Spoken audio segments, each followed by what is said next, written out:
In the present case, it is not in dispute that the authorized controller was appointed by the state government in exercise of the powers under sections 58 and 57 of the Universities Act, and since then he has been holding charge of the Committee of Management of the college. It is also not in dispute that neither the registrar at any point of time during this period nor the authorized controller either took any steps or made any efforts to hold the election of office bearers of the Committee of Management. Further, it is also not in dispute that the registrar, in so far as the questions that fall for our consideration are concerned, was authorized to call a meeting of the general body of such society for electing such office bearers if he was satisfied that election of office bearers of a society had not been held within the time specified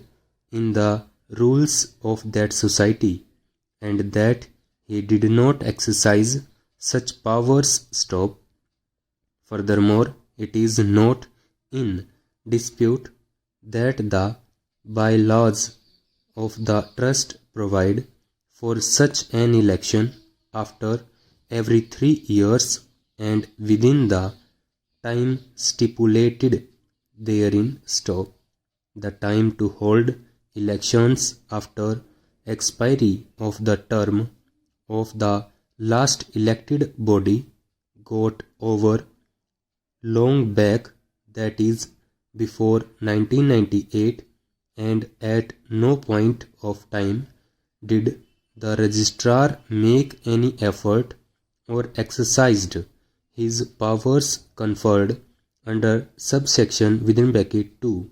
of section 25 of the Act 1860 to call a meeting of the general body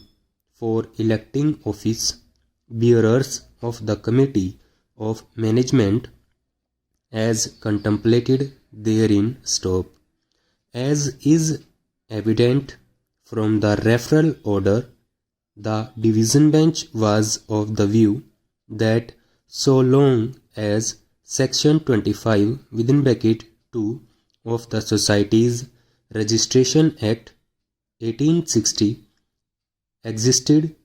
on the statute book, no mandamus could have been issued by the court directing any authority other than the registrar to hold elections of registered societies.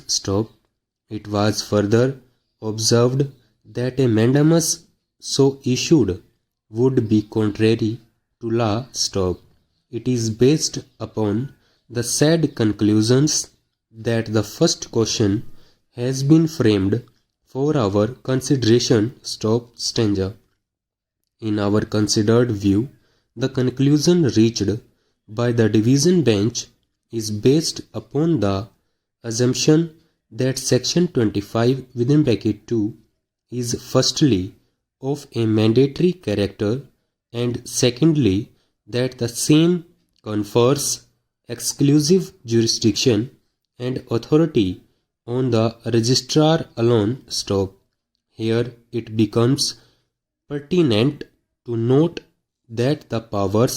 exercisable by the registrar in terms of subsection 2 by the very nature of the power conferred is apparently directory in nature. The power conferred on the registrar becomes exercisable upon him being satisfied that an election of office bearers of a society has not been held within the time specified under its rules or by laws stop. The provision then prescribes that upon such satisfaction being arrived at, the registrar may call a meeting of the general body of such society for election of its office bearers stop. It becomes further relevant to note that all further actions that the registrar takes from this point onwards has to be in accordance with the provisions of the rules of the society relating to meetings and elections stop.